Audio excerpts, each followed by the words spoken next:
Hello, this is Paul Spitzzeri, the director of the Homestead Museum. Thank you for joining us today for a discussion of the lost community of Mission Vieja, or Old Mission. And we're talking about reclaiming some history in the Whittier Narrows, an area that has a regional park. People drive through Rosemead Boulevard, for example, to go north and south of the area. But as they look around, they might see locations that look like they had never been developed or wasn't much going on there, but there definitely was a very vibrant community that existed in this location where life started in a very big way here in Los Angeles County. We'll talk about that as we go through. Just getting our bearings, first of all, on the location. So we are looking at an area basically south of the 60 freeway, west of 605, Rosemead Boulevard, a major thoroughfare running north to south. We're a few miles east of downtown Los Angeles. Looking at it from a geographical perspective, we can see a lot of green here where you have the regional park and its associated facilities. On the left or to the west is the Montebello Hills. To the bottom right and the east would be the Puente Hills. So the San Gabriel River cutting a path through these hill ranges with different channels. So today we have the San Gabriel River as well as the Rio Hondo to the west. These were alternate channels of this very important river, a life-giving source for plants, animals, and people. And we'll talk about how a lot of that manifested in this presentation. A watershed that covers a lot of square miles, water coming from the San Gabriel Mountains, very high elevations, very steep, granitic rock formations. And so the volume of water coming down at high speeds could often lead to some very significant flooding, but that meant obviously opportunity for that growth of animal and plant life that allowed for human settlement to be successful. So here's an early 20th century photograph of the river. Looking back to the millennia of indigenous settlement, on the left is a map from the federal government from 1925 with place names. Now, these names were not the ones that indigenous people would have used. So typically you'd see, for example, between the E and the L, Awi would be Awigna or Awinga. That would be here in the La Puente area. Above the I and to the left of the San Gabriel River, Hukagna would be more in the Whittier Narrows area. You see Siba by the San Gabriel Mission. Sibagna or Savagna will be the location of that. But the point is that the indigenous people will be in large proportion, large populations in the areas where you're going to find the most water. And the map shows the Los Angeles, the San Gabriel, Santa Ana rivers as examples of that. The Spanish explorations of the 1769-1770 period was the first intrusion where you have the indigenous people confronting a very stark reality that's going to be taking place over the course of many decades. The Portola expedition came through this area in the summer, and Father Juan Crespi had a very detailed diary that he kept, as his main purpose was to scout out mission locations and determine where they could find indigenous people to Christianize and civilize. So when they got to the Whittier Narrows, Crespi noted in great detail the abundance of water, the flora and fauna, and of course the apt setting for having a mission established there. Now there was a plant site along the Santa Ana River. Rio de los Temblores is a name given because they did experience earthquakes during their passage through this area. This map happens to be from the 1850s. So the Santa Ana River is off to the right. You can see Santa, where the river passes through on the right center edge. Towards the upper middle, we see where San Gabriel Mission wound up being established later, but M-I-S-V-I-C-I-A, Misión Vieja, misspelled, as the Cia is where the site of the San Gabriel Mission was actually established in 1771. To the right of that is Misión Cranoras. It says it should be Graneros. That was where the San Gabriel Mission had a granary very close to where our homestead is today here in the La Puente area. Now, in 1921, Walter P. Temple, who built La Casa Nueva here at the museum, erected a marker. It was the 150th anniversary of the establishment of the mission. That was September 8th, 1771. The plaque was put up in the summer of 1921. And he built that, or had that placed at a location that he happened to own as part of his oil lands in the Montebello field. So people go there, it's a state historic landmark. They assume that the mission was exactly where that marker is. The problem is that ground is a very small, flat location right up against a very steep Montebello Hills. So you would actually have to stand at that plaque and then turn around and look the other direction, northwards, to get an idea roughly of where the original site of the San Gabriel mission was. And the challenge with that is there's not any evidence that we know of to specifically pinpoint where the mission was established. This is a 1940s, probably 1950s era photograph. You can see some of the oil wells from the Montebello field, some landscaping around that marker site, probably the 1980s, and how it looked then. At the end of the presentation, we'll get a better view of what that location looks like today. So the existence of the mission in the Whittier Narrows was limited to the 1771 to about 1775 period. There was a report of December 1773 about some of the operations there. It's worth noting that the buildings were not of adobe or stone like you would see many of the missions wind up having, but were tule and brush and material that would be readily at hand at the time, but hardly permanent. Of course, by 1775, the mission moved to its current location. The obvious reason seems to be flooding, and they found a higher and drier spot in the current San Gabriel area. This photograph in the collection of the University of Southern California purports to be ruins, adobe ruins of the mission, 1936 photograph, but this would not be the case. As we said, there were no indications of any adobe structures at the original mission site. So this is probably a residential building at some point, and the ruins were mistaken for those of the mission. You have secularization of the California missions in the 1830s by the government of Mexico, meaning essentially that the missions were shut down. Whatever land they had controlled through ranchos would be available for private grants. And so you start seeing that development happening, especially in the first half of the 1840s. In the meantime, though, there were some families that began to settle in the area that eventually became known as Misión Vieja. So 1836, district census was taken under Mexican rule. This detail shows, for example, members of the Whittier family who began to live in that area and remain there for over a century. By 1844, you have another census being taken of the Los Angeles district. This one happened to be transcribed and printed out, but they used the place name Misión Vieja in this case. So you can see, again, members of the Whittier family. The Valenzuelas were other early settlers of this community. As I mentioned before, the closure of the missions meant that the ranchos that they controlled became available for private ownership. So here are a couple of those. Rancho La Merced in the center with its very distinctive pointed triangle on the northwestern corner. You also have Rancho Pio Grande above that, and then squeezed in between those two, Rancho Pio Chico. So Chico meaning small, Grande being large. You can see the dramatic differences. The Grande was over 4,400 acres, Rancho Pio Chico under 100. La Merced in 2,300 acres, more or less. Now, one of the distinguishing things about land ownership in Mexico and California as opposed to the eastern United States was that women could own real property. So the grantee of La Merced in the fall of 1844 was Casilda Soto de Lobo. She built an adobe house on a bluff on a portion of the La Merced, more towards its southern section, and resided there with her family and raised cattle and did what other rancheros would have done. But again, having a woman own a rancho was not unique, but it was also not very common. Unfortunately, Casilda Soto de Lobo wound up having to borrow money from a neighbor, William Workman of the homestead here, co-owner of Rancho La Puente. So she borrowed $2,000, was not able to pay that loan back, and Workman foreclosed on her. And that is a story we're going to tell in a different way a little bit later on. But Workman then took possession of the La Merced Rancho and deeded half of it to his mayordomo or foreman at La Puente, Juan Matias Sanchez. Sanchez was a native of New Mexico. And the other half went to Workman's son-in-law, FPF Temple. Interestingly, Workman gave the deed to them in 1852, but did not have them record it for almost 25 years.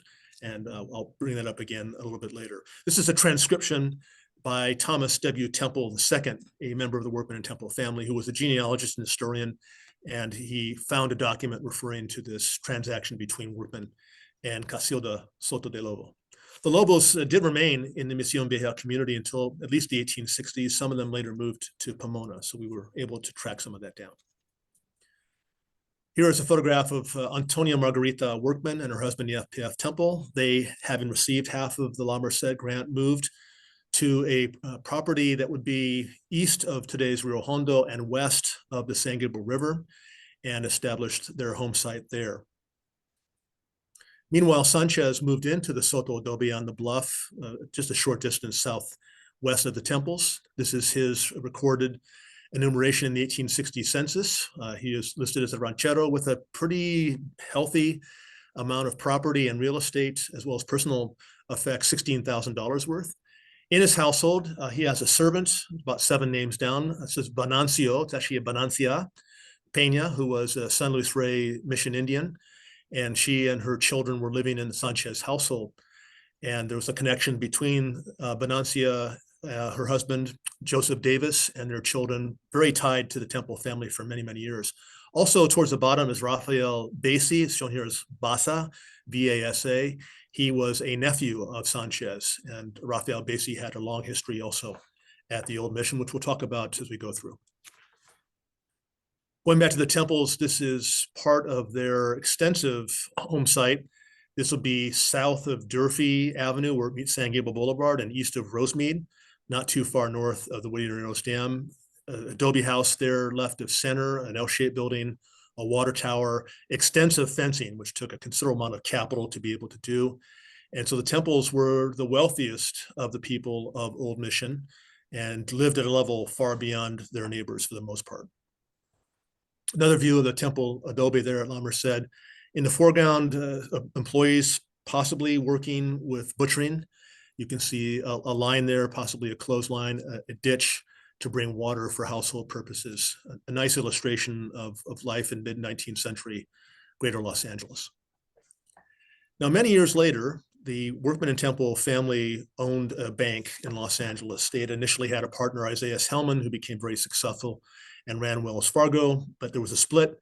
And so Temple and Workman operated their own institution for a few years. Unfortunately, it was very badly managed. The gentleman at the left of this photograph, the interior of the bank, the photograph coming from the Seaver Center at the Natural History Museum. The cashier there, the manager, did not do his job particularly well, and there were many other management issues with the institution. So when they got into financial trouble in 1875 and sought a loan from Elias J. Baldwin, known as Lucky, his condition for granting them a loan was that Juan Matias Sanchez put up his half of Rancho La Merced as part of collateral for that loan, even though Sanchez had no involvement whatever in the bank. But there is a notion of the compadre, which is a level of friendship that involves a commitment so that you would do whatever you could to help your fellow compadre. Sanchez went to a merchant in Los Angeles named Harris Newmark and expressed his concerns about being asked to do this, and told Newmark, "No quiero a morir de hambre." I do not want to die of hunger. And yet he went ahead and signed his name, as he would be expected to do with that kind of a relationship. When the bank loan was foreclosed upon, Sanchez lost his property to Baldwin, although he was allowed to stay in his house until his death in 1882. But a rather amazing and a tragic story involving these close friends and compadres, Workman, Temple, and Sanchez. I mentioned Rafael Basi, Sanchez's nephew. This is a later photograph of the adobe house that he and a gentleman named Andrade built. This would be on the southeast corner of Lincoln and San Gabriel Boulevard, across Lincoln from that marker I showed you earlier. In the background, you can see some of the oil wells from the Temple oil lease. So it's a little ahead of the story in that sense, but this is a building that was used for many different purposes over a long period of time. But the Basi family, again, Sanchez related. Basis were also from Missouri before going to New Mexico, before the American conquest. I mentioned the ranchos around this area. The fourth one to bring up is on the right side of the image, Rancho Potrero de Felipe Lugo. The Lugo family were very prominent. They owned the Rancho San Antonio to the southwest. Felipe Lugo did not have ownership of that property, but because Potrero means meadow, he would have grazed his cattle and other livestock there, and the name stuck.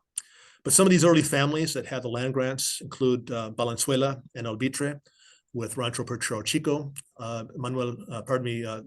Perez in the Rancho Potrero Grande from also the mid-1840s, and Morillo and Romero, who were brothers-in-law at Felipe Lugo. The timing of this is pretty important, 1844 and 45, because a lot of land grants were being handed out during that period, and the American invasion of Alta California would be happening very shortly afterwards. Other longtime families that did not have these larger rancho grants, Bermudez, Manzanares, Duarte Reales. I mentioned Andrade earlier. There was an Italian, Alessandro Repetto, who was from Genoa in northern Italy. He married, well, had a common law marriage with a member of the Abitre family. Now, his ranch was in the Monterey Park area, but his son wound up inheriting some of the land at Potrero Chico. George Berry, who was from Ireland, married into the Bermudez family. And so you have these interesting relationships and intersections. The community, the population was almost completely Spanish-speaking Latinos, but there were a few Anglos and Europeans who resided there as well. The map here is from 1930. So you can see some of the early roadways, most of which still exist. So at the bottom left, you have Lincoln Avenue or Boulevard going into Montebello.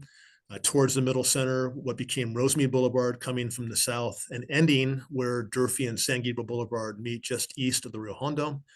San Gabriel Boulevard coming from the upper left corner from where the mission is and extending to the bottom right corner is now Siphon Road. It's a bike path today, but that would have continued on into Whittier. And of course, Durfee Avenue in the right center heading up until El Monte. This is another photograph of that Basie adobe with the false fronts. So you wouldn't have recognized the structure that we saw earlier necessarily. But in the 1890s, it was operated by Manuel Zuniga. He was a native of this area from the Felipe Lugo Rancho, had been married into the Davis family. This was, I mentioned earlier, Benancia Peña, the San Luis Rey Mission Indian. He married a Davis, and then after she died, married Lucinda Temple. And so that's Lucinda standing in front of the Zuniga store, saloon, billiard parlor, et cetera, at that Basie adobe. Very rare to see photographs of the Misión Vieja community in those days. Some photographs that reflect the intricate connections a lot of these families had. So at the bottom left is Julia Davis. She was a daughter of Benancia Peña and Joseph Davis, who was from New Mexico. She's on the left with two of the Temple daughters, Margarita in the center and Lucinda on the right. She was, some sources would say she was a nurse or kind of a governess, but having these photographs and reflecting how close she was, it's almost like she was a family member adopted and certainly would have helped care for the many children in the Temple family. On the upper right is Julia sitting with the black blouse and the shawl next to Lucinda many years later. Behind them is Manuel Zuniga on the left and Charles Temple, another member of the family, on the upper right. Looking at the censuses, you can get some really helpful information about the residents of the Misión Vieja community. It can be a bit challenging sometimes. Looking at the 1860 census for example, is the census taker not being able to spell the names. So there's a lot of interesting variations. Jose, for example, is H-O-S-A. And you'll get Maria, M-A-R-E-A, and last names could be spelled very differently as well. And so it takes a little bit of deciphering. The writing is neat, which is a good thing, but as far as trying to figure out the rendering of the names can be a bit of a challenge. By contrast, when you get to the 1870 census, what you see is the writing's a little harder to read, but the spelling is pretty well intact. So it's a matter of being able to switch gears and look at the information here. So when you see names like Valenzuela and Bermudez and Albitre, they're spelled pretty closely to what you would see typically for those who spoke that language. So again, going through these censuses can be a very interesting process. Now, I talked about Rancho Potrero Chico a little bit and the Albitre family. This is a map from 1920 or thereabouts of that Potrero Chico. So towards the top left, you get a pointed area there. The Rio Hondo is moving from the top right down to the lower left center. And just beyond that is a point, and that may be where the original site of the San Gabriel Mission was located. The Potrero Chico was often known also as the Rancho Misión Vieja. So obviously that meant that the original site was within the bounds of this very small rancho. What's also notable about this image is that it has the names of descendants who were still living on the property in the 1920s. At the bottom, Elizabeth Berry, whose mother was a Bermudez. In the center, Timoteo Repetto, whose mother was an Albitre. Albitres were original grantees of that property. And his father, I mentioned before, was the Italian Alessandro Repetto. And then Pedro Albitre, who was a cousin of Timoteo's and long resided on that ranch. By the time this map was done, the oil wells were starting to become a big thing in the area. Going back, though, when you're looking at trying to find references and sources for the Old Mission community can be pretty challenging. It was a rural area. It was not in the sight of journalists. Only typically when you saw crimes that were sensationalized, then you might get some references about the community. So on the upper left is one of the earlier ones that was located from about 1856, involving a gun battle between a party of Mexicans. So Refugio Zuniga, the father of Manuel, who we talked about a little earlier, killed Jose Antonio Duarte. That family was related to the Duartes of the city of that name a little further to the north.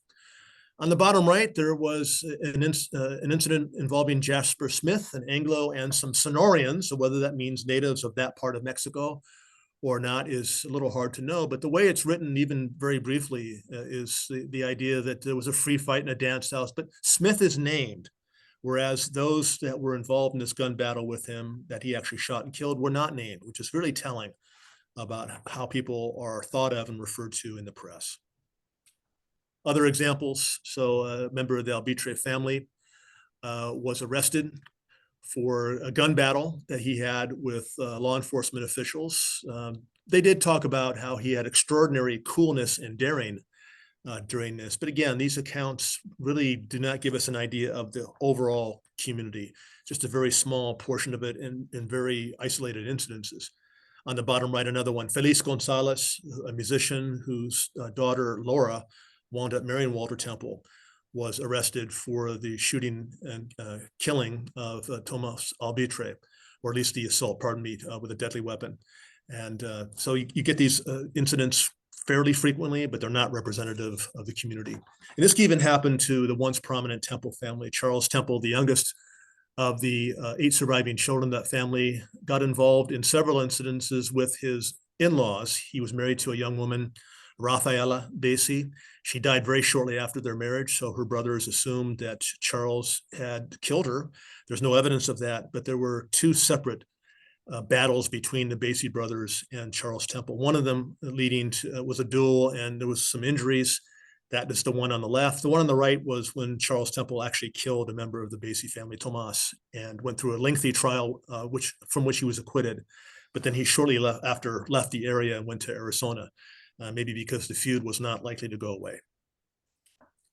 Sometimes we get lucky and we find information that isn't sensationalized and criminal, but talks about average everyday life. The founding, for example, of the La Puente School. It's a little misleading that way because the school was in the Old Mission community, not in La Puente. There was also an Old Mission school, which you can see at the bottom of the left image, but that was actually closer to El Monte and was not related to the Misión Vieja community at all. But in any case, once in a while, we can find information about how many students there were, what the teachers' salaries were, that sort of thing. Similarly, you can find information about the elections and which house was the precinct house where voters would go. So on the left, Rafael Basa or Basie's house would be the location for that, which was frequently the case in those days. And you might see again the election returns.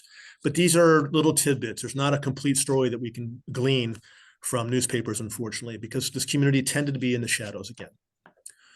A rather amazing discovery, though, happened with something that was found in an 1884 edition of the Los Angeles Herald about the Arroyo Honda, which would really be the Rio Hondo River, and specifically an area that became known in later decades as Marrano Beach, very popular destination for Latinos especially, who may not be able to go to a beach or a swimming pool because of restrictions in those days, but to have a location like that next to the Rio Hondo for recreation. And this article goes into some detail about the access to it and the beauty of it. And it's decades before Marrano Beach became more widely known. Today, the Bosque de Rio Hondo County Park is located in that area.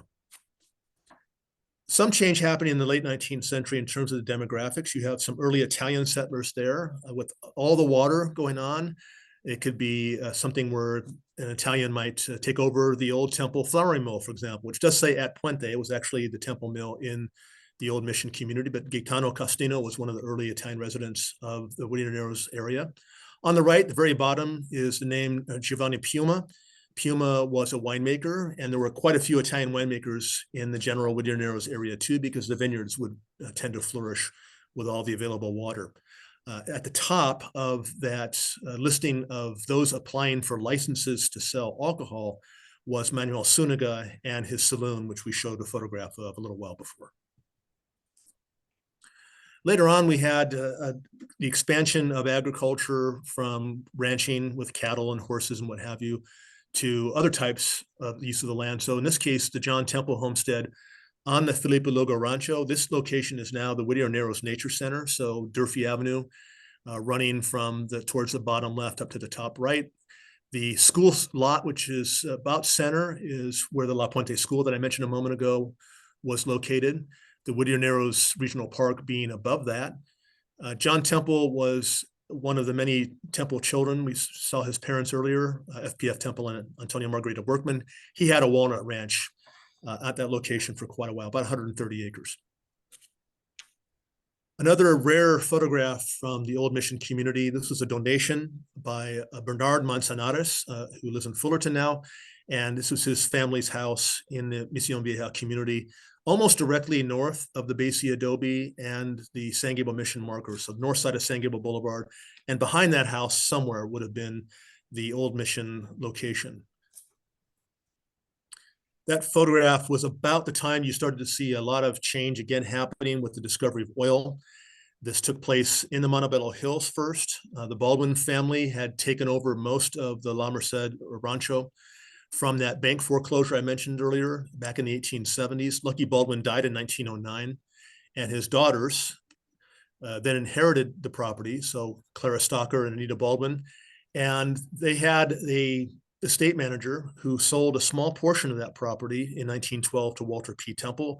Nobody knew at that time that there was a tremendous amount of value there. These hills seemed to be pretty worthless, but Temple was able to buy some of this land, called this Temple Heights. And in 1916, a test well came in on the Baldwin side, close to where the Montebello Town Center is today.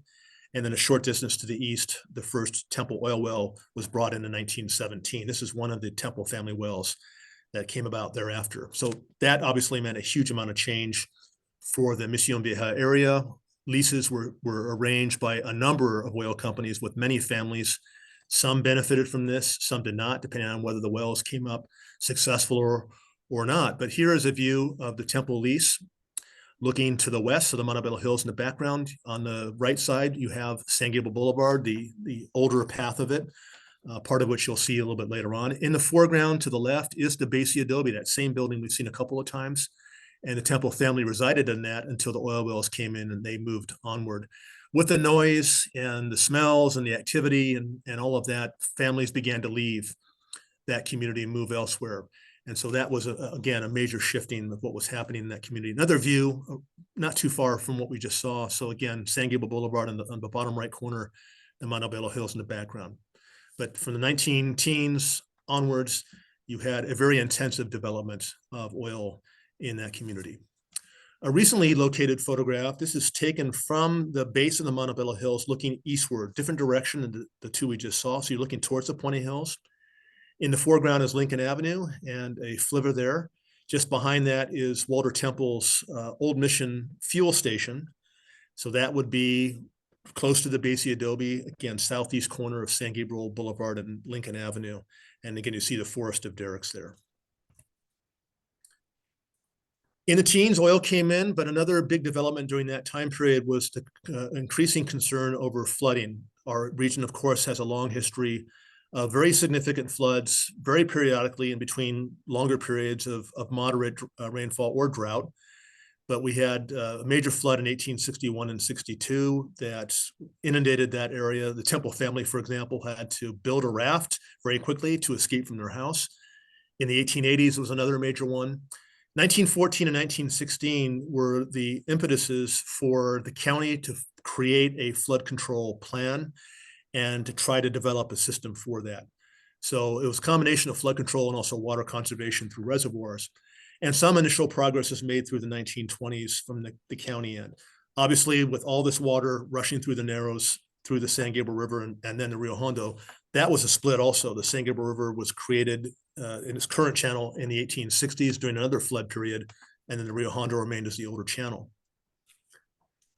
There were a lot of delays, Great Depression being one. And then in 1941, Congress approved a plan for flood control in the Whittier Narrows. But obviously later that year with the Japanese attack on the United States at Pearl Harbor that led America to enter World War II, there would be the necessary delays.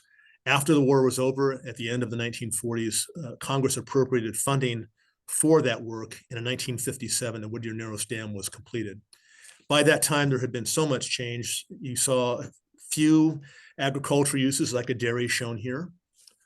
This is another dairy property. I believe the Durfee family had this one. But as I said before, residents were already starting to leave during the oil period, and that just accelerated as the flood control development was starting to happen. You did still see some oil, some agriculture. There would be some truck farming, vegetables and fruit. In fact, there were Japanese tenant farmers in this area from the early 20th century onwards, other uses happening. But visible signs that there had been a community of, say, several hundred people and a lot of activity were mostly gone by the mid-20th century. This is a 1930 photograph, really interesting, showing the original La Puente school from the 1860s, still standing to that point, although not very much longer. That became known as the Temple School in 1921 when Walter Temple donated money for a flagpole out there. There is a new Temple School that is in South El Monte because that got relocated, and the Army Corps of Engineers, which became the governing authority for this Whittier Narrows flood control system, moved in to the Temple School property. So this is what it looked like probably in the 1930 period, and you can see how ornate this structure is. One of the little tidbits is that this La Puente School District at one time was among the most highly funded school districts in California, despite its very small student population, because the oil wells and the revenues of that area gave them a very significant amount of money, and it reflects very well in the beautiful construction of this building. And again, some of this still stands as part of the Army Corps of Engineers facility there. And wrapping up, taking a look at some of the appearances of the area today. This is from the brand new San Gabriel River Park in Avocado Heights on the eastern bank of the San Gabriel, looking south towards the Whittier Narrows and towards the Misión Vieja community. We saw some photos earlier of Walter Temple's marker for the original site of the Mission San Gabriel. This is what had been done in recent years. And the U.S. Army Corps of Engineers actually oversaw this work, as somebody pointed out today during the presentation. But well landscaped with some nice signage. So it's an isolated location, but very nicely done atmosphere there for this historical marker. And the plaque as it looks today that Walter Temple put up back in 1921. We saw some maps and photographs that showed San Gabriel Boulevard. This is the old path, now part of a bike route. The road was moved to the left or to the north, and that is the existing roadway today. But there's a remnant part of San Gabriel Boulevard. You're looking eastward towards the Puente Hills, Rio Hondo College, and out towards Whittier. On the right side of the photograph behind the palm trees is where that Basie Adobe was located, which was that store and saloon and where Walter Temple and his family lived, and then became headquarters for the Temple oil lease. Speaking of which, just behind that location, there are still these markers that show where the decommissioned wells are. So there's a little label at the top that says T-5, which refers to Temple oil well number 5. But again, as you drive through these areas, you can see open space, and people would think probably that there had never been any development out there, but in fact, there was quite a bit of that. This was actually the location of the Temple family's homestead at the Rancho La Merced. I showed photographs of the adobe and the butchering and the water tower and the fencing and all that. That's pretty much where this was all located, but you would never know that driving through there today. Again, another view of this community looking towards the Montebello Hills. So again, open space out there. Being flood control land, it's really close to development. A view looking back towards the Montebello Hills from about where Durfee and San Gabriel meet, east of Rosemead Boulevard. So again, near the Temple homestead as it used to be. And again, another view of this area looking back towards the Puente Hills.